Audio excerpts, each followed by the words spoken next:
Alrighty guys, how's it going? Nurbo here. Hope everyone's having a good day. How you doing, Clear-minded? Good to see you. And Chad, no one takes your first. I don't know, man. Blue's been getting a lot of those lately. Yeah, Blue has been catching a lot of those lately, so I don't know about that. uh, so Newsweek. Last week we didn't do it. So we're gonna be doing 2 weeks worth of news here, which is not too bad, surprisingly. Because last week me and my daughter got sick. It was a whole mess, but we're good. We're good now, and we're gonna catch up with 2 weeks worth of news and try to get the trailers all within an hour, as many as we can get. It's not too bad though, because apparently all of the week before was basically all talk of Nintendo Switch 2 and its prices, that the price that people are not happy about. And then this week has been nothing but talks about tariffs. So, not a crazy news week for 2 weeks, to be honest. We got a lot of cool trailers, though, as always. But, yeah, as far as the news goes, we should be all right to fit in 2 weeks worth here. You bought 2 games. What 2 games did you buy? Did you buy the Oblivion remaster like everyone else? Everyone's been playing that, and I'm not gonna lie, it's giving me a hard itch to want to play it, but I can't go spending money on it, especially not $50 right now. But because I have Twitch Prime a long time ago, I did get the Game of the Year edition of Oblivion for free off of Twitch Prime. So I've actually been playing that on off stream just to scratch the itch, and it's doing a good job, honestly. It's really doing it. And honestly, Game of the Year edition of Oblivion looks great. Not as good as the remastered, obviously. The remastered is like a whole nother level, but it doesn't look bad at all, man. I'm playing it on super high graphics and everything. It looks great.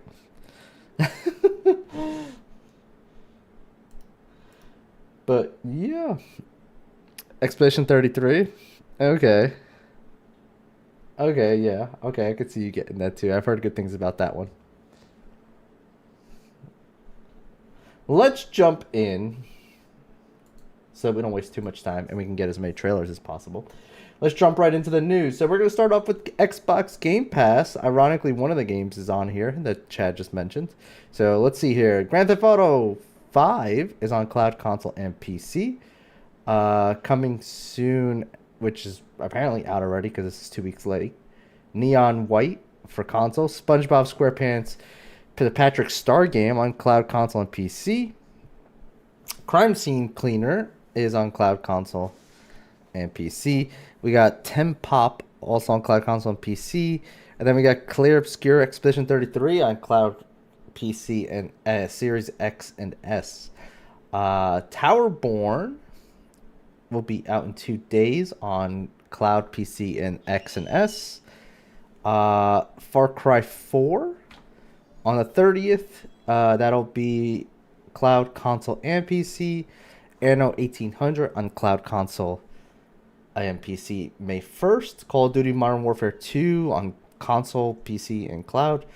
Dredge on cloud, PC, and X and S series by the 6th. And then we have, in case you missed it here, EA Sports NHL 25 on cloud and Xbox Series X and S. DLC and updates apparently. Drink water, you dehydrated bitch. I will. Our Forza Horizon 5 Horizon Realms, which is out now. Then we have Call of Duty Warzone Game Pass Pack 1.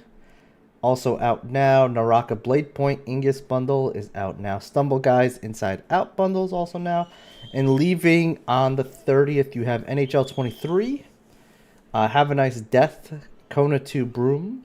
Sniper Elite 5. The Last Case of Benedict Fox. Thirsty Suitors. And The Rewinder. That's your Game Pass news there. Yep. Blue Chaos, how you guys doing? Following that news, we move to our next story, which is an interesting one. Japan's SMBC Consumer Finance has released this year's results of their annual online survey of the spending habits of Japanese people in their 20s. Now, this one is specific towards Japan. I'm not going to lie to you, this trend doesn't really differ that much worldwide. So, with an exact 1,000 participants in the age range of 20 to 29, so everyone in their 20s basically, the survey conducted in February 2025 researched the relationship of young people having to spend money in different areas of life, including gaming. A surprising 18.8% of the participants said that they once spent so much money on in-game purchases that they couldn't cover their living expenses. And out of all the respondents, 23.9% admitted to regretting spending money on in-game transactions. When the participants were asked whether they agreed with the statement, "I am willing to pay to have an advantage in game," 17.9% of them agreed. Out of all the male participants, 23.8% agreed with the statement, which is 7.6% more than last year's results. As for the result, "I can't enjoy a game if I don't make in-game purchases," 20.8% of respondents said that they agreed, which is 2.7% compared to last year. 18.4% of women disclose that they can't enjoy the game if they don't make in-game purchases, which is 2.6% more comparable to 2024.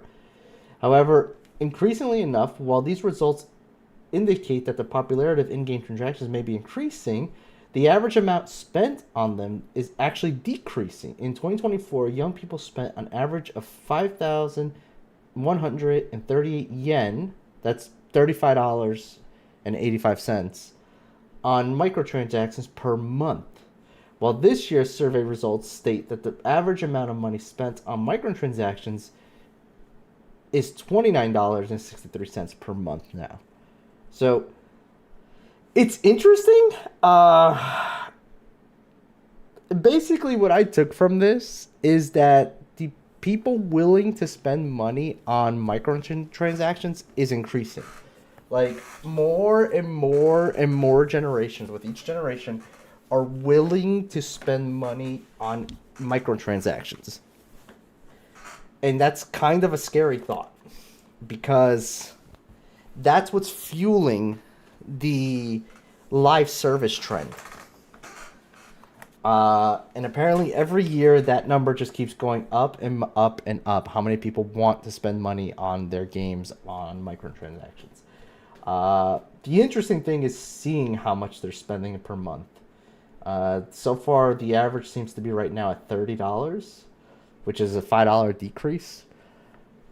I'll be honest with you, man. Like, I don't think I've ever spent like that much money on a monthly basis on any game. Like, I don't know.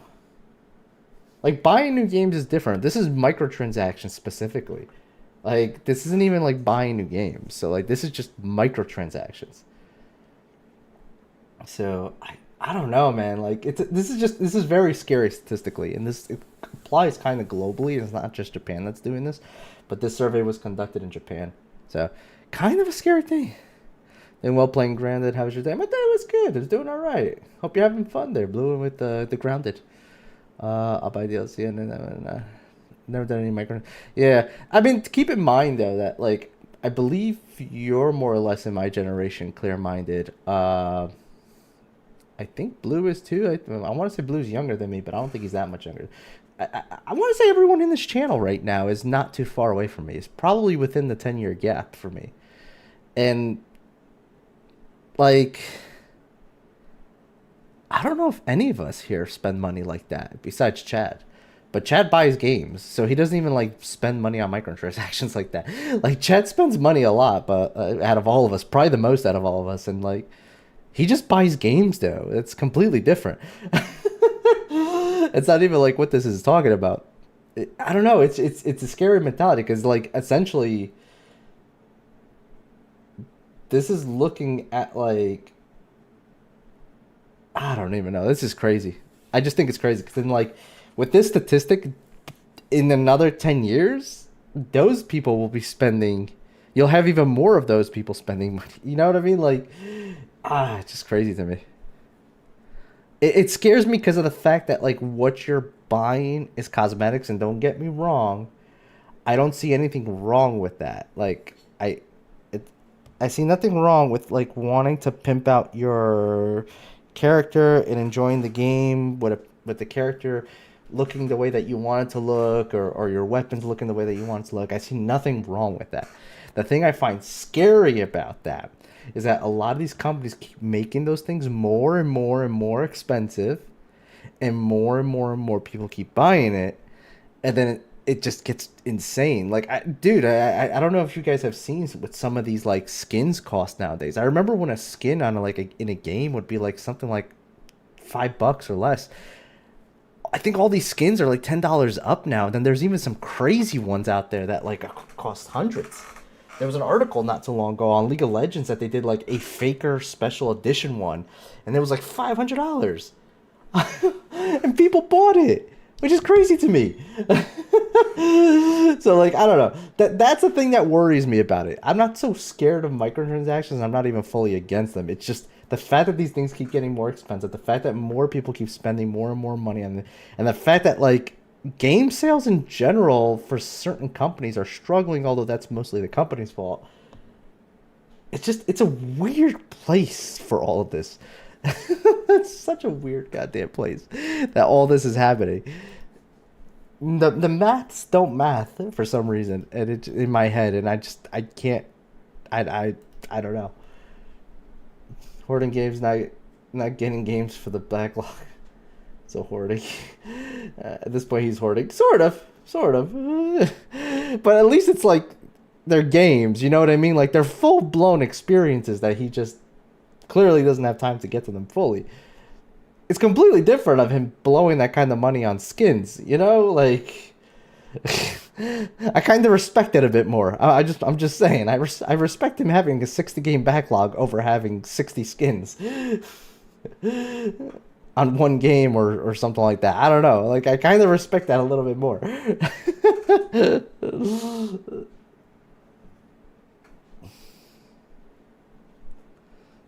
I literally hoard games. I have dozens of games I'm not even installed. Me too. Like, don't get me wrong. Like, I have Twitch Prime. I go on Epic every week. I get my free games. I most likely will never ever touch those games. Sometimes no. Prime actually has some really good stuff every now and then. But there's a good chance I won't touch a lot of them, and whatever, I'm grabbing them. But that's a little bit different from, like, spending money, I guess. Like, I'm taking advantage of the benefits I already have, I guess. You could say. I would estimate I have 12 gaming keyboards. Oh, damn. Why do you have so many keyboards? I don't pay for Prime this month. I got away with it. Nice. Bezos owes me $20. I mean, it sounds like you won. Following that, we have Marvel Rivals, which kind of coincides with the last news article we just saw. Marvel Rivals offers a lot of awesome looking skins for players to earn or buy for its various heroes and villains. And some of the hero shooters' cool outfits can now be tweaked with new colors, but you'll have to pay about $6 a pop to repaint the skin, even ones you already bought. NetEase has added previously announced recoloring system for some skins, but ink ain't free, kids, and you'll have to spend the new currency to swap colors. On April 16th, Marvel Rivals confirms that after a small patch, players would be able to start recoloring certain skins. People were excited about this on social media.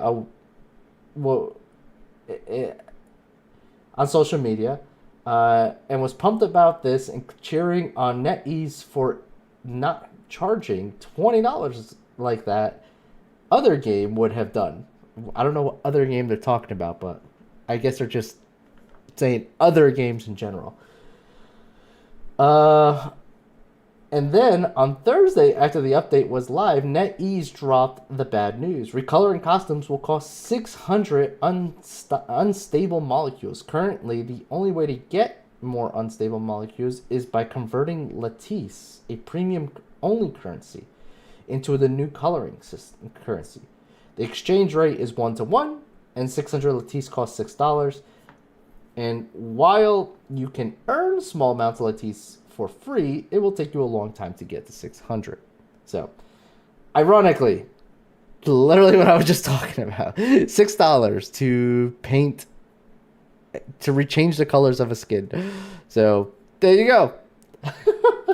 Kind of what I was just talking about, man. Like, that's kind of how all these, like, free-to-play microtransaction games, they all nickel and dime you. And then it gets even worse because then, like, those nickel and dimes turn into quarters and then dollars. And that's just how it is. Like, right now, it's 600. It might go up eventually. Like, these things keep going up, which is, like, insane.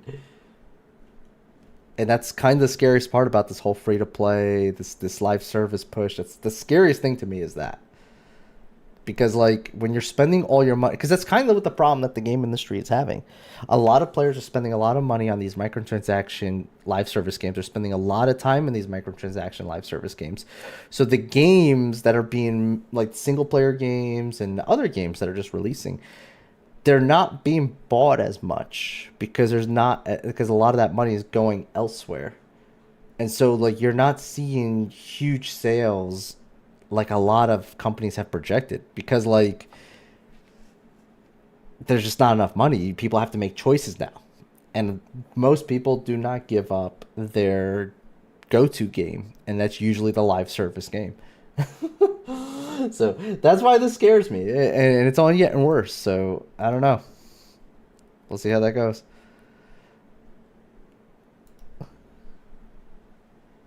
Following that news, we have Ubisoft. Right back in the news. European privacy firm has filed a legal complaint against Assassin's Creed maker Ubisoft, citing concerns over the company's data collection practices and the requirement of an online connection for single-player games. I do hate that too. I don't know if you guys hate that as well. Like, let me know what your thoughts are. I'm not a fan of, like, having to need an internet connection for single-player games. That's just weird to me. But that's a thing. It's a thing that these goddamn companies all do. It's not just Ubisoft. It is funny, though, that how much heat Ubisoft has been taking lately, though.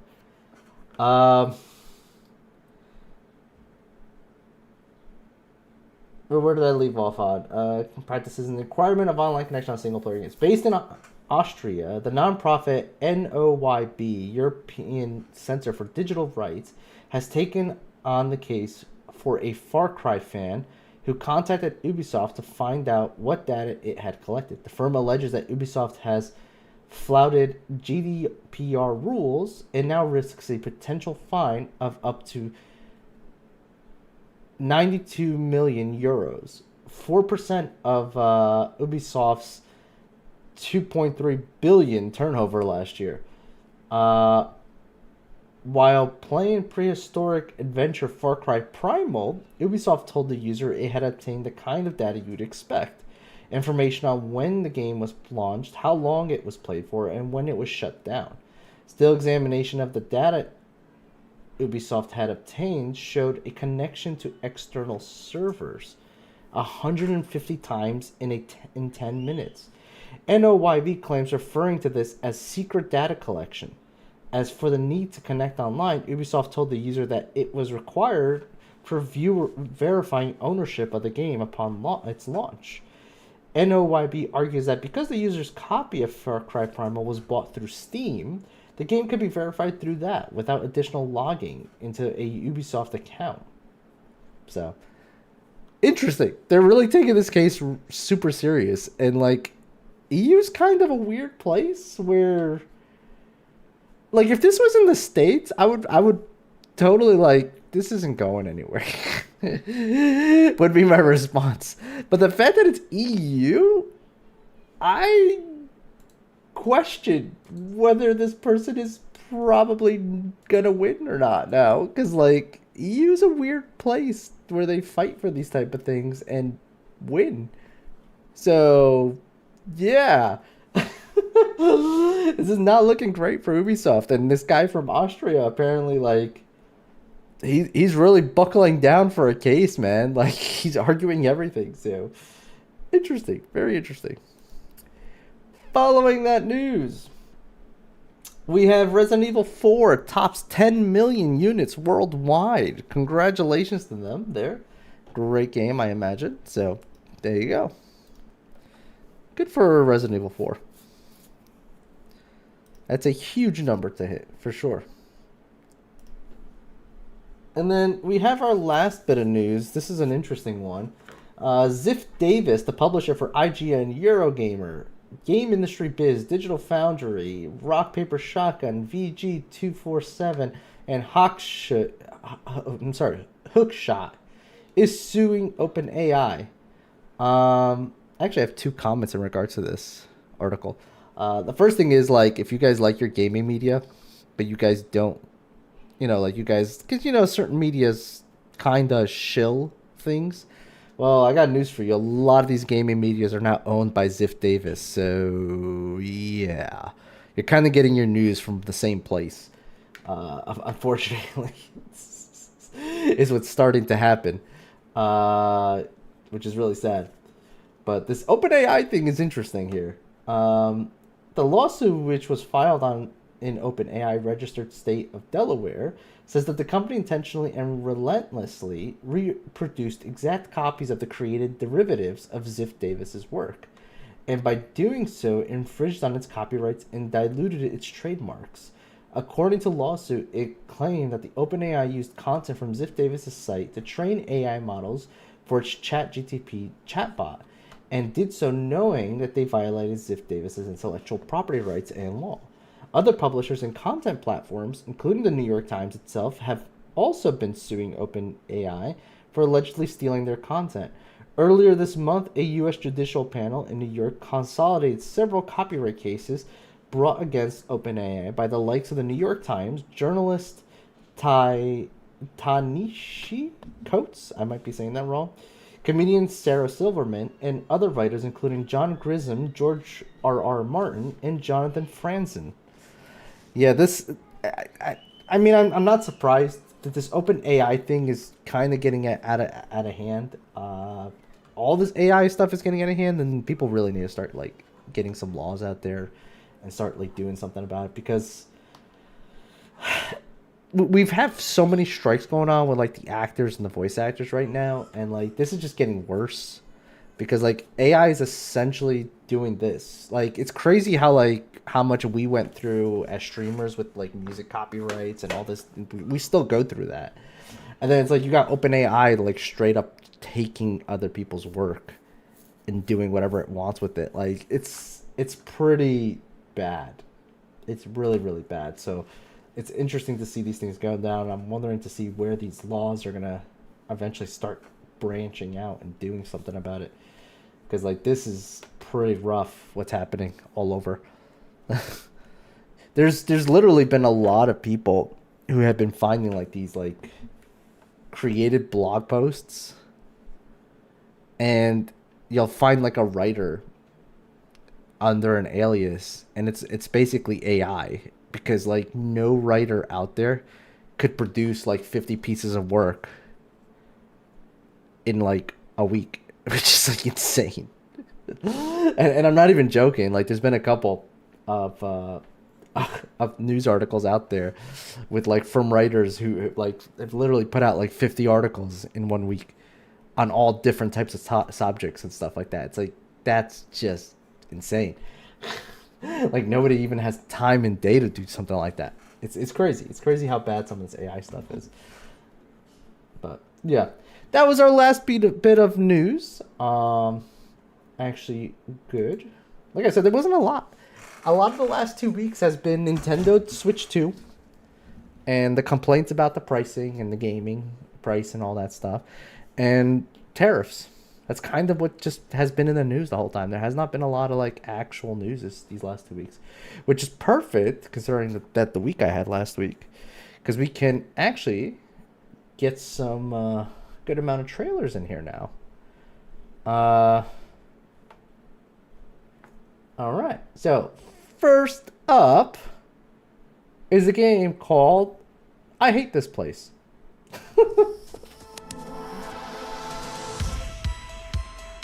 Those monsters only exist in your head, they said. Great material for your art. What's up, GG? How you doing? Switch 2 sold out in the first hour. Also, hello.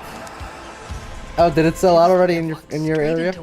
I heard that the Japan is overwhelmed at the moment with how many sales they've gotten already. Like, it over exceeded what they expected in Japan already.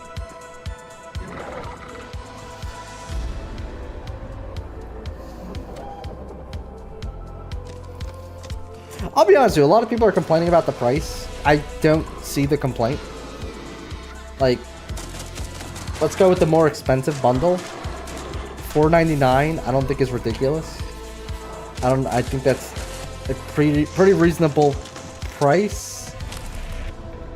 It sounds like terrifying. Yeah, right. I mean, it's not a surprising price, I don't think.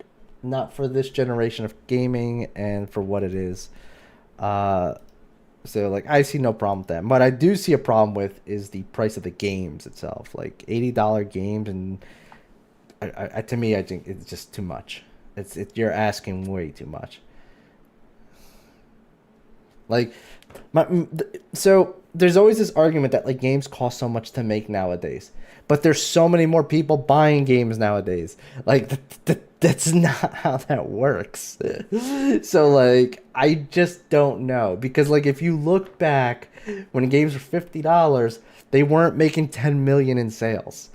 So, like, it's a horrible argument to be like, oh, games just cost so much right now, that's why we have to charge more. Like, no, that's not the reason why you're doing that. You're clearly just trying to put more money in your own pocket. Because 10 years ago, when games were $50, it was like $1 million in sales if it was a great game. $2 million in sales if it was a great game, not 10 million. So, yeah. The argument is a little mute at that point, because, like, it doesn't math right. I mean, $5 upgrade is okay, but it's not a $5 upgrade, Blue. It's some games are 10, and then some games are 20. I see nothing wrong with, like, an HD upgrade. PlayStation's done that, and some people really care about the graphics that much, so I see nothing wrong with that. I think the fact that it's not a, like, set price and it varies by game, I think is really messed up. Because they're essentially figuring what fan bases can we get the most amount of money from. And I think that's a little messed up. That's what I have a problem with. It's like they're like picking and choosing what fan bases that they think they can get more money out of, and it's basically exploitation. So, next game is a game called Death Ground. Let Papa know. He's got a game coming his way. He's got one to keep an eye on. That is messed up. It is. It's not like a flat, like PlayStation does the same thing. But PlayStation, it's a flat $10 upgrade. And they do it for all the games that they do the upgrade for, they do it, it's $10. What Nintendo's doing is they're picking and choosing the game, and they're deciding what they're going to charge you $20 for and what they're going to charge you $10 for. For 100%, the Pokemon ones will be 20. Probably. They already put a list out on a couple of them. But there's, I guarantee there's going to be a lot more of them to come.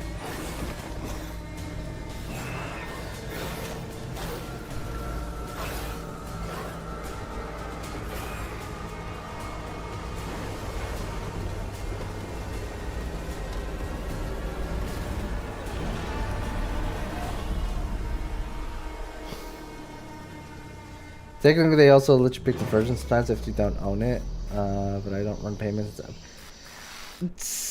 I don't know. Like, see, that's another thing, because a lot of companies do this. When they put out a high definition, they won't be able to do that at the moment. Not until they kill off the Switch, I guess.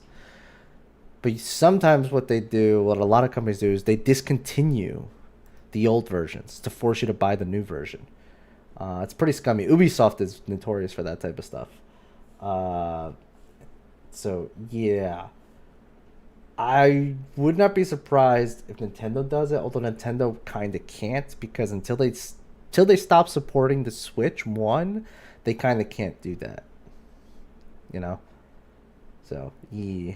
Our next game is called SWAT Commander Prologue.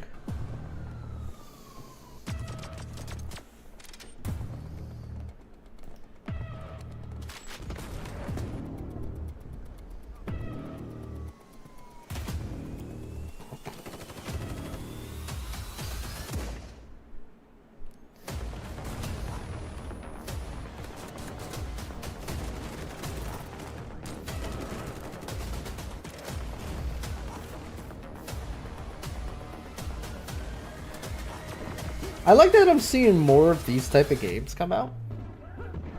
It's just that it's a shame because, like, I don't think I've seen one that looks as good as Ready or Not to date. I don't get me wrong, like, this doesn't look terrible, but yeah, Ready or Not looks way better than this. And you can see it because there's a little bit of jank there with the NPCs.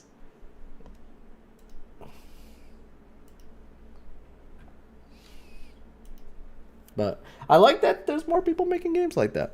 I really do, because like SWAT games are something that we've been kind of lacking in. A lot of those military type games are kind of like lacking in because we used to have a lot of them. Like we used to have SOCOM Navy SEALs, if you guys remember that. We haven't had one of those in forever. We used to have the Rainbow Six games. Now it's a PvP, technically, I guess, tactical shooter, hero game. You know, like, we're missing a lot of those games. We used to have Ghost Recon. All those games are, like, gone. So, I want to see a lot more of those kind of get made and come back. Next up is a game called Null Space.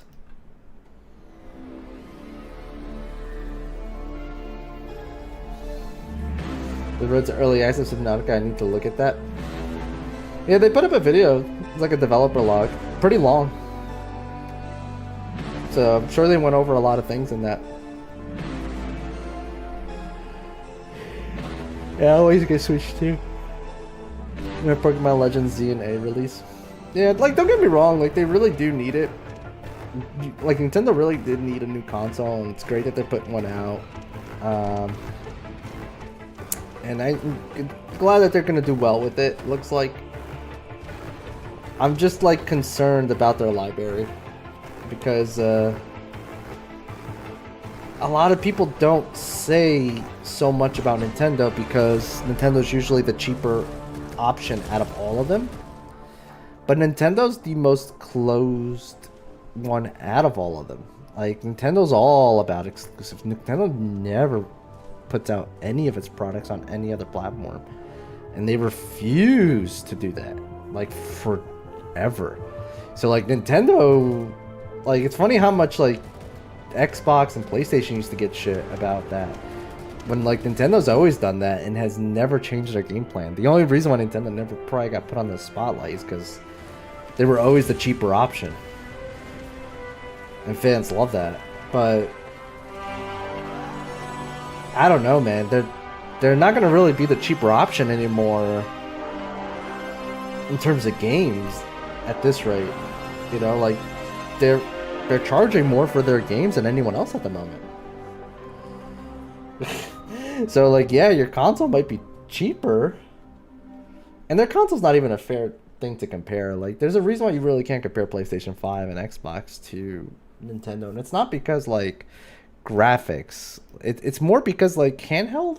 It's more of a handheld than anything. Like, yes, it has a docking station, but, like, Nintendo gave up the console wars a long time ago, and has always been doing their thing. So, like, it's more comparable to compare Nintendo to, like, Steam Deck and to the what's that other one called, the ROG Ally, and that Lenovo Legion that they're making. Like, that's a better comparison for Nintendo, and that's probably Nintendo's actual competition, not Xbox or PlayStation. Although pretty soon Xbox will be everyone's competition with this whole everything's an Xbox thing. Pretty soon everyone's going to be in competition with Xbox. Maybe not soon, but in the next 5-10 years, I'd say. Next up, we have Thunderfold. Deep below ground, in the dark. Yeah, it's an interesting world we're going into. Pretty soon, like you're gonna see, like PlayStation's gonna be the only real console. The life tree has protected Arden. In the concept of like what we know a console to be, because everything else is going handheld. And then you got Xbox that just wants to be on everything. Your smart TV will become a Xbox. Like they're going the way of cloud gaming, so yeah, it's interesting. Oh, heroes, I am afraid the ogres were just the beginning. You know what they say, a monster a day keeps the... So this game looks really cool, by the way, because it's like a turn-based tactical game. But the coolest thing about this is that you can party up with your friends, just like a Jackbox party game, through a web browser on your phone.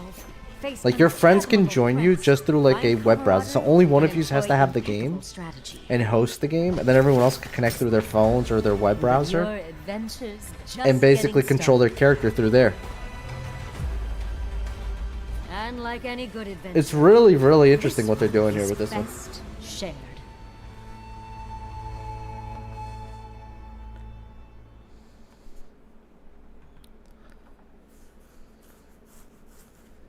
My friend has the Rogue. I always be a PS kid.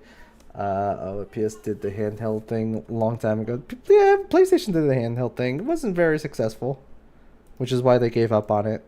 They couldn't compete with Nintendo at the end of the day on the handheld side. It was also too expensive to like do what they wanted, because unlike Nintendo just tried to make things good and fun, and PlayStation tried to just shrink down graphics. PlayStation was still trying to do the cutting edge of graphics on a handheld device, and just the tech was not there. So that went the way it went and didn't really sell well, because in order to do that, the games had to be really, really, really, really small. So you had a lot of really short experiences on PSP. Yeah, it was not the wisest thing to do. Not to mention their media discs didn't really take off.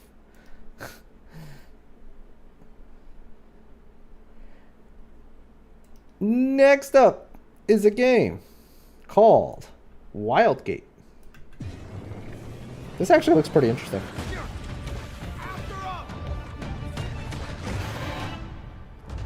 As the I wanted to get the PS Vita, and I was on Nintendo DS XL. Realm of discovery Yeah. and brutal explosions. The funniest argument I've gotten for the Hey, Nintendo Switch I'm 2 sure you'll be fine. has been, it's the most powerful handheld on the market, and it's just like, Now, man, that's just a buzzword. That's just a buzzword, man. You know how many, like, the handheld market is a wild west right now. You don't have like established generations yet, so that really doesn't mean anything, because like next year someone else from some company can release a handheld and make it more powerful than the Switch 2. So like that doesn't really mean a lot. Or the other crews will blast you and take I you will say, one of the smartest things Nintendo did, okay, The artifact is getting away. So get was with the VRR support. goes out the airlock. That was probably the smartest thing that they've ever did. Because the main reason why the Steam Deck has been kicking ass is not just because of the Steam library, Big red buttons. but because of the VRR support that it has. And like, not to mention it has the best,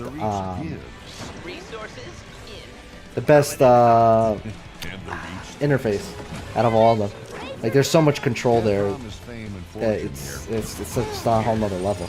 Like all these other companies, the ROG, the Lenovo, all that stuff, on their Android-based It's gonna be one operating systems and so on, like they've been struggling. They've been struggling because like the handhelds don't play these games perfectly on a steady FPS, and that's where VRR support kind of goes a long way on those handhelds. And that's one of the biggest things that like Steam Deck did that kind of propelled them to like such a great position compared to all the other ones that came out. Because like, man, Steam Deck hasn't been the most powerful handheld for a while. And a lot of these other ones are not as good as the Steam Deck. So it really comes down to that VRR support is huge, because when you see the frame drop up and down, oof.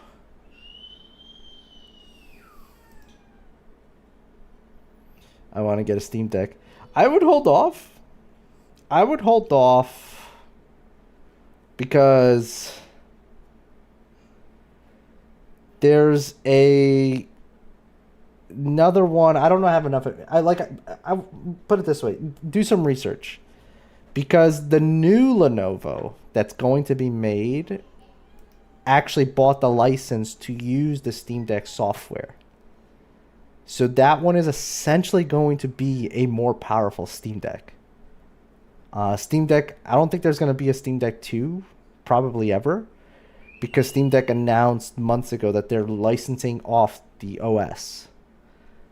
So essentially all these other new guys that are buying the licenses, and right now I think Lenovo is the only one, are basically making Steam Decks.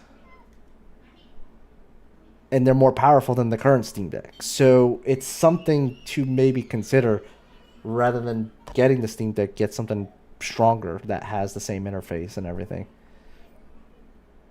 You know? So I'd say do some research on that one before you get a Steam Deck. Because you might have better options. Just saying.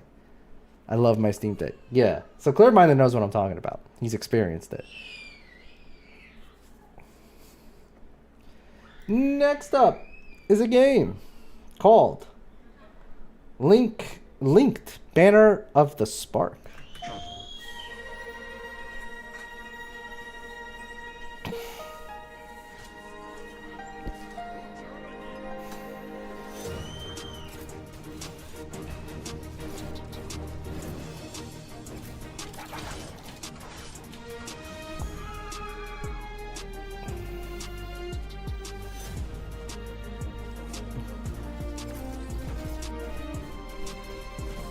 The only thing is, like, the handheld market's a weird place right now. Because, like,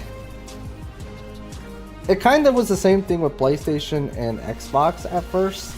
The difference is there's a lot more companies involved in the handheld market.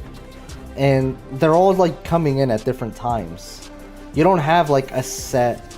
Like, with PlayStation and the Xbox, and even Nintendo for a while, you had, like, generation jumps every 3 to 4 to 5 years. You don't really have that with the handheld market. It's so volatile right now because, like, there's a new player coming in like every year or two, and so like you don't have a generational leap at the moment. Not at the moment. Maybe in another 5 years it'll finally like iron out, and then you'll have like the next gen of handheld. You know what I mean? Like, but you don't really have that right now. It's there's like a new player coming in every year, and that player is trying to top the guys before them, so he's bringing in something with more CPU and whatever power.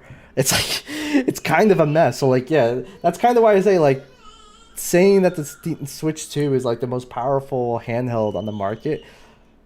I mean, next year you might have somebody else coming in, like HP, the HP whatever, or Alien. Alien comes in, or Razer, like that might happen.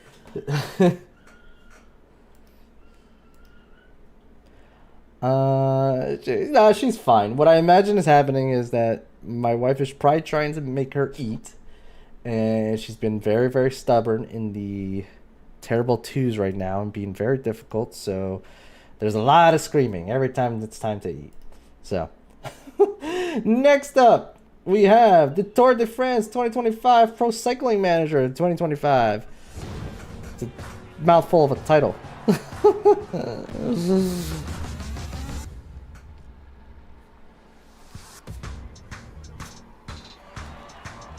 Is she a picky? She never was, and she kind of isn't. It's just that now, I don't know what's happening. It's like she never was, but now she's like, it's like if she's not hungry, she doesn't want to eat, and then if like, even then, like she'll look at food and just be like, nah, I don't want to eat this. I'm only gonna eat this now. It's weird. It's like just started happening this month, but babies are like that. Every month is like a new phase. So like now she's starting to become more difficult with eating. I don't know if it's just a phase that maybe in a month or two that'll change, or I'm stuck in it the long ride now, dealing with a picky eater. But she never was. She was always like good with all that. I don't know what's going on right now. The only thing I can guess is the terrible twos, because she's also become a bit more of a wild screamer now. Screaming in the supermarket and everything. Like, she's become pretty bad with that lately. Next up is another game called AI Limit, which I've been watching a couple people play this. It's basically anime Souls. Yeah.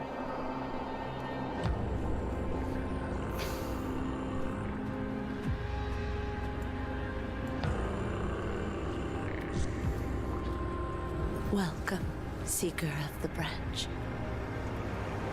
Ever seen such a large-scale necro invasion before?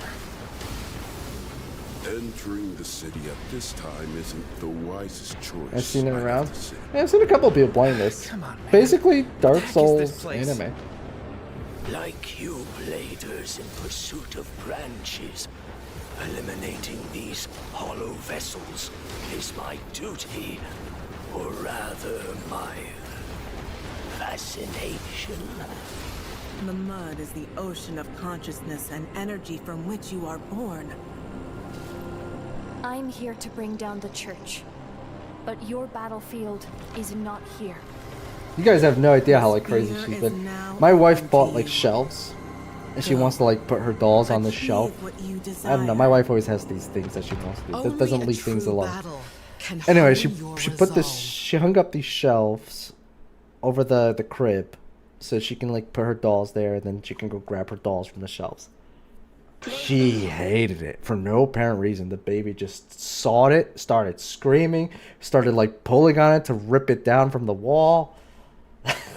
We had to take it down for no reason, just for no reason. She just no. She doesn't want anything over her crib.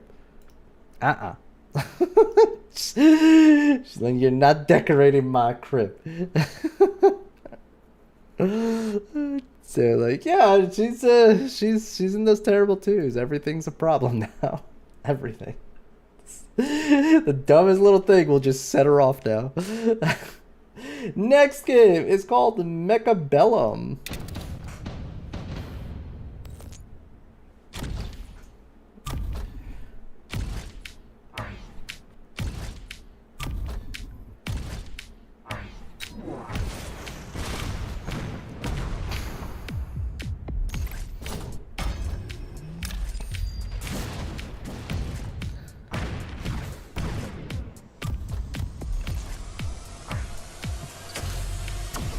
The first thing I thought when I saw this was like,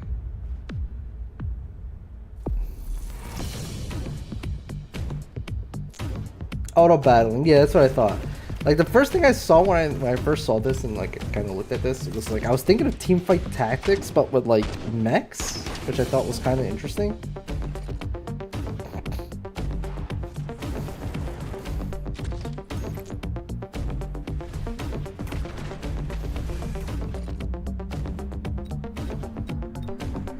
Drink water, you dehydrated bitch. Okay, get in my water. What's up, Dev? How you doing? I hope she won't be a troll. I hope so too. Like I said, I hope it's just a phase. I feel like things will become easier once you're able to actually communicate properly, and like I hope that is the case. So it's like I'm just patience. She's getting more and more words out, but like can't still have a proper conversation with her yet. So just patience, you know, like I told my wife, it's like there's no reason to go crazy. Just try different foods. you know, she wants certain food, she doesn't want certain foods. It's just whatever it is. It's fine. Eventually she'll get to the age where I could be like, just eat this much and then you can have your pudding or whatever, your ice cream, or you know what I mean. Like, I figure we'll get to that age eventually. I'm ready. Just might have to unload some groceries when my mom gets home. Yeah, no problem. The first like 30 minutes is usually people just getting ready. Oh, whoa, why are you getting framey on me here? 重力のエーテルギアを持つ少年が故郷を旅立ちました。暗黒時代の力、エーテルギアだ。あんた、外の世界へ行きたいって言ってたでしょ。I'd still find it kind of crazy that they're making an Eden Zero game. Like, Konami and Bandai are just like, get as many anime games out as possible at this point. I don't really have a problem with this. It's just that, like, is Eden Zero really the one that should have been out? Like, I don't know.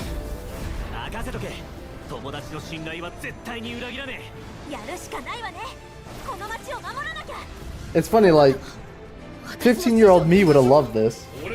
Because we didn't have enough anime games back then. You know, with the exception of, like, Gundam. Eating these nuts. If you like Fairy Tail, I mean, this is basically Fairy Tail. It's the same creator, a lot of the same characters, honestly, just, like, worked up. I got the power of anime God on my side. Exactly. さて、どこに行くか。動画映えするスポットないかな。盛り上がりますわよ。何かあったようだな。準備できてるわ。いいところであったね。この威圧感はすげえ嫌な感じだ。よっしゃ、準備完了だ。四季、硬いよ。いつかなんてねえんだよ。友達のいねえお前の友達になってやる。重力落ちる。どこに。前回は俺たちで先走っちまった結果なんだろ。今回は違うぞ。There's a lot of. 全員で殴り込みだ。 Most of they incorporate a lot of different animation styles in these games these days. Yeah. Yeah.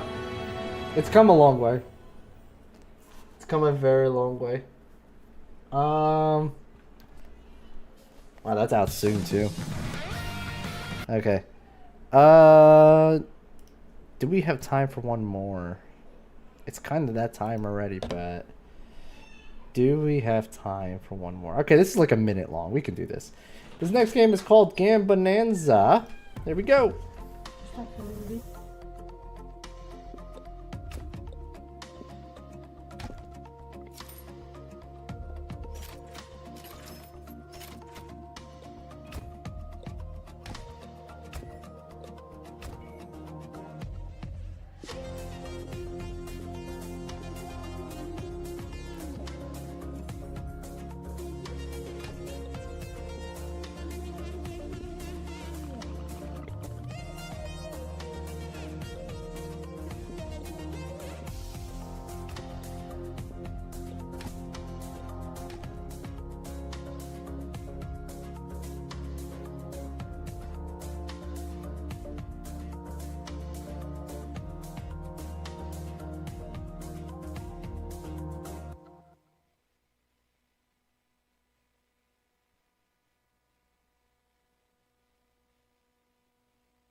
Alright, I'm back. I had to help with the baby's vitamin real quick, which is being super difficult right now. So, alright, we are good there for news and trailers. We got a good amount of them out.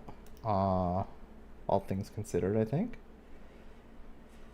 Would have liked to get more trailers out, but it is what it is. Let's jump into Destiny and start meeting up with people.